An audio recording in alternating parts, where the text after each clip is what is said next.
From the Lincoln Journal-Star, this is the Life in the Red podcast with Luke Mullen and Amy Just. Hey folks, Luke Mullen and Amy Just back with you for the Lincoln Journal-Star's Life in the Red podcast, breaking down all things Husker football this week. And of course, the big news about the quarterback position. Dylan Raiola is set to enter the transfer portal. We'll also talk about the bowl game.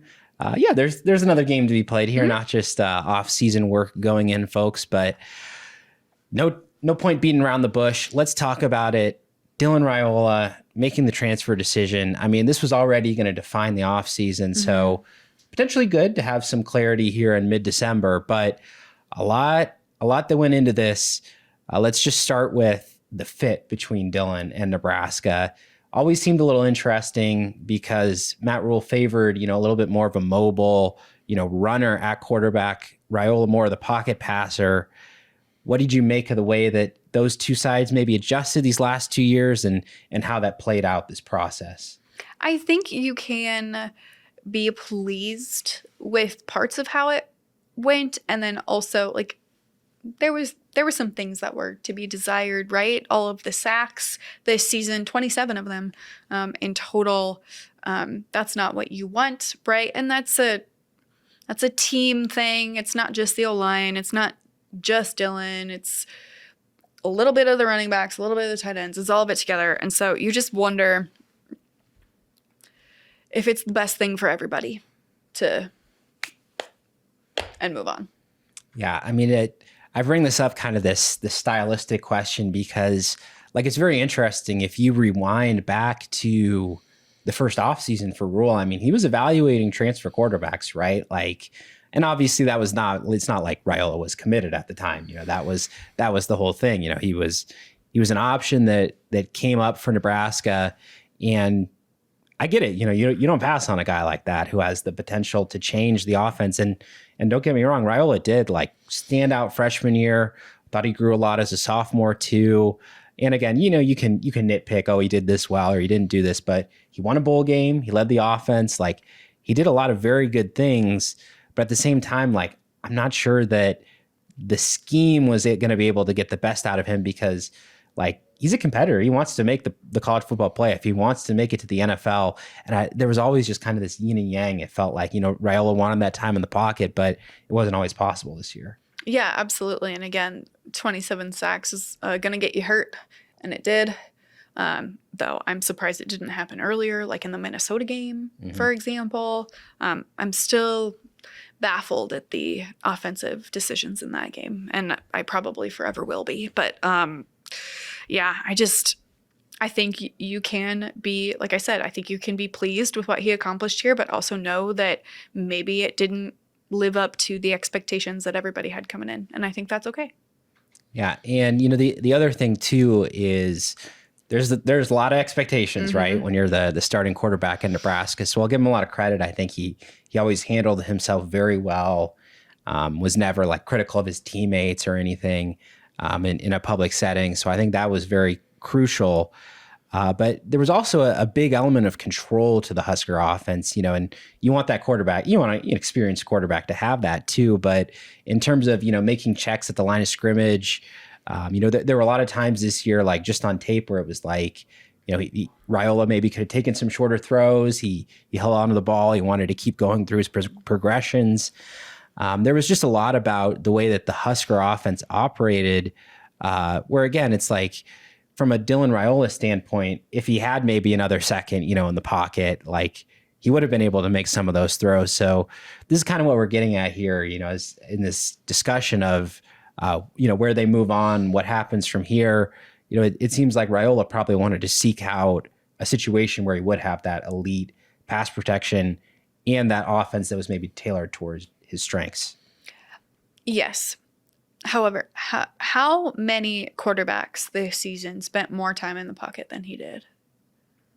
Not very many. I don't know the number off the top of my head, but not very many. So, and there's not a ton of college offenses out there that are geared towards a pure pocket passer. So, there will be a fit out there for him. I believe it. He's going to find a home, and I think he's probably, wherever that is, I think he's probably going to do pretty well. And I'm rooting for him. I agree. And as we look back at the season, obviously the what if game, if he doesn't get hurt against USC, they win. Right. And who knows what would have happened. I mean, and I think just having the ability to play out the season, I think would have given Raiola a lot to consider about, what that meant for his Nebraska future. But the way that UCLA game played out then, TJ Lateef's first start, it was a different offense. I mean, everybody watching that could see they were calling different plays. They were utilizing the quarterback differently. And it's difficult to look at this, Penn State and Iowa game in the same context, but there was a different Nebraska offense. Like, it's clear that a more mobile quarterback can do something in this Dane Holgorsen system. Yeah, I agree with that. And I would like to see that fleshed out more as opposed to just like a 1, 2, or 3 week thing. Yeah, very true.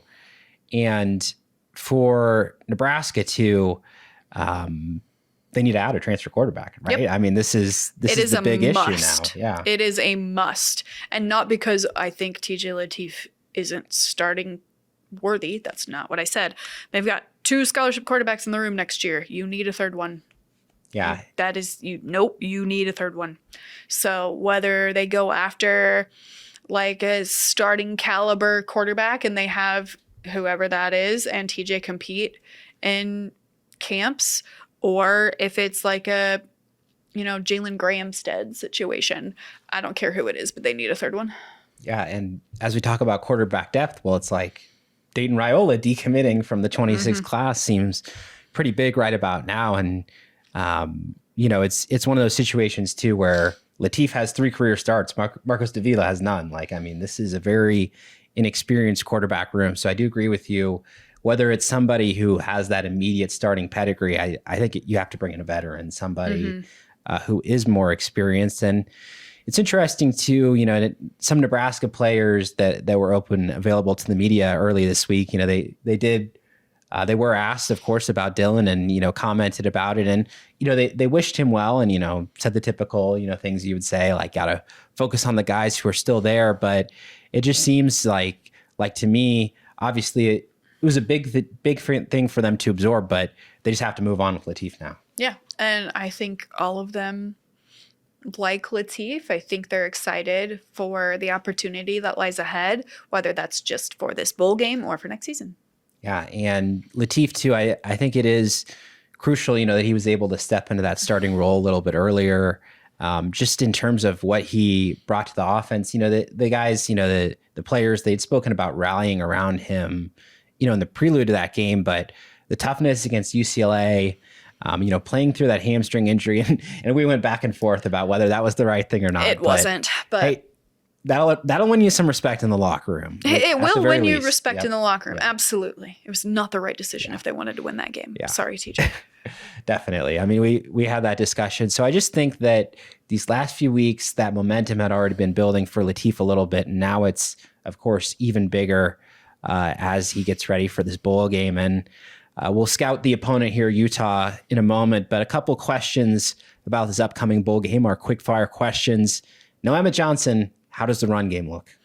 I still think it's good. I don't know if it's going to be one person. I wonder if it's going to be by committee, just to see, let those guys have reps and see what it looks like against a team that, had an outside shot at making the playoff. I think, the offensive line was really good at run blocking down the stretch, and I think they'll open up some good gaps. But if you think about how many rushing yards Nebraska got from Emmett Johnson making cuts, breaking tackles, right? Like turning 2-yard gains into 6-yard gains. Like, I don't think that's going to happen.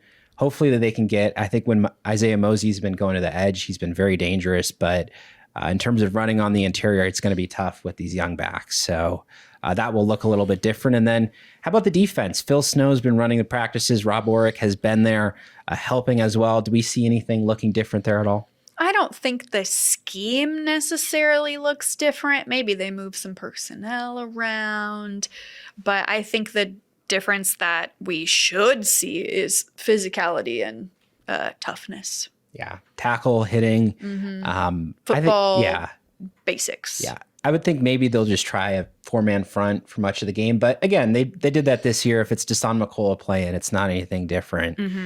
So I think they'll try to get that, but it should look pretty similar. Versus our Husker hot topic, again, big one about the quarterback position. TJ Lateef, he's going to be evaluated for 2026. Can he do a lot to earn a starting role by leading Nebraska to a win in the Las Vegas Bowl? I think it will help him, especially if they win. Utah is incredible. But again, I think it depends on who they get in the transfer portal. I think that is a big, question mark, because technically the portal doesn't open until 2 days after the bowl game. Technically. Yep. Although we all know there'd be no contact going on right now. Nothing. Everything is done by the book. Everything is above board here. Pay no mind to what's happening behind the curtain.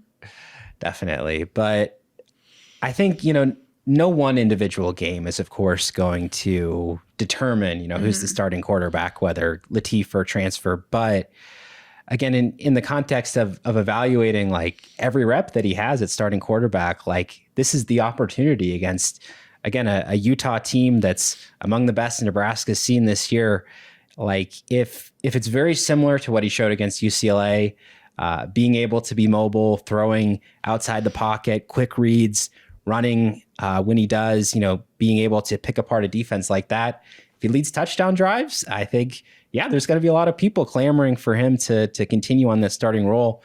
If it's like it was against Penn State, where there's not a lot of time to throw, where he's throwing good passes, but there's not a lot of room and coverage either, you're going to have folks looking at transfer. So like it is very reactionary to say that this one game is going to dictate a lot. But if it's in the same vein as UCLA, where you have that path, that vision for the Husker offense, I mean, I think he can do a lot to earn that starting role. It's going to be an interesting offseason. Yeah, definitely. And this game will play a big role in the momentum, of course, in the tenor of the offseason.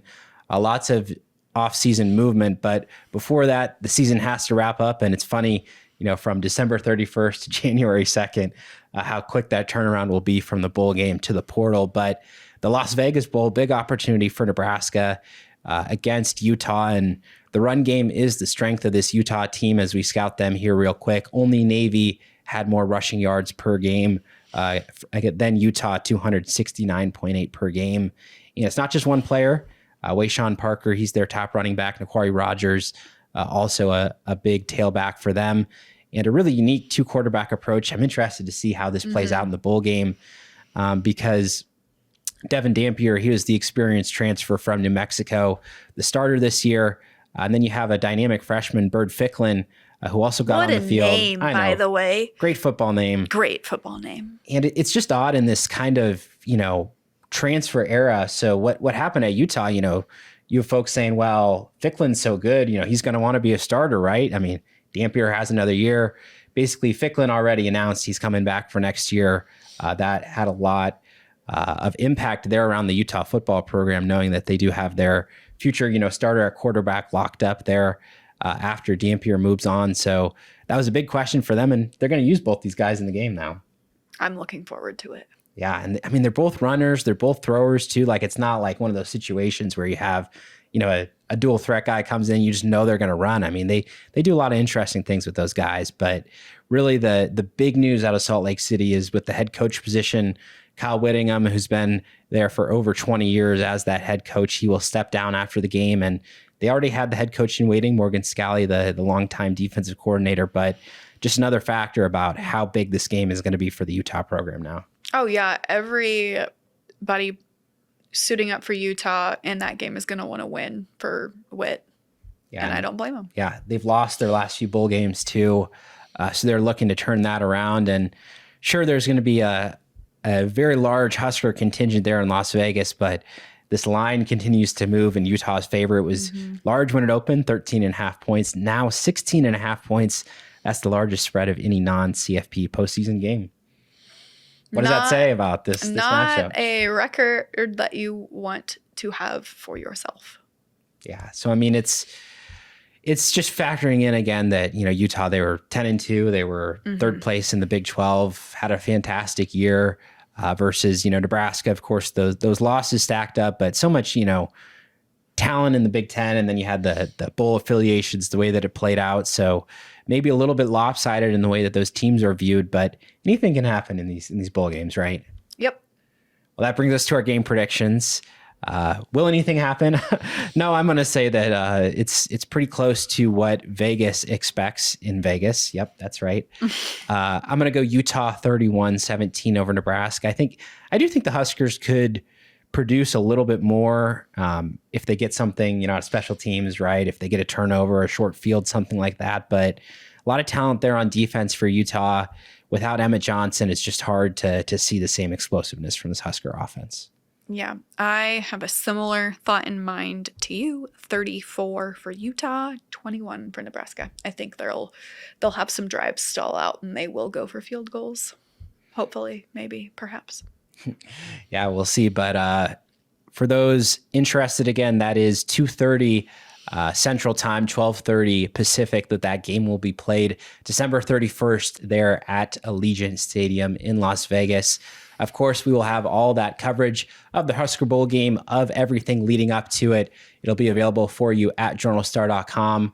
And also, if you were looking for some Husker volleyball talk as we wrap this up, look for our last episode. We talked everything Husker volleyball there, but that will do it for the Life in the Red podcast for this year. We'll look forward to reconvening with you in the new year. As always, we appreciate all of your viewership, all of your support. We'll see you again next time. Thank you for listening to this week's Life in the Red podcast. Our theme music is composed by Sasha Indy. The stories continue on journalstar.com.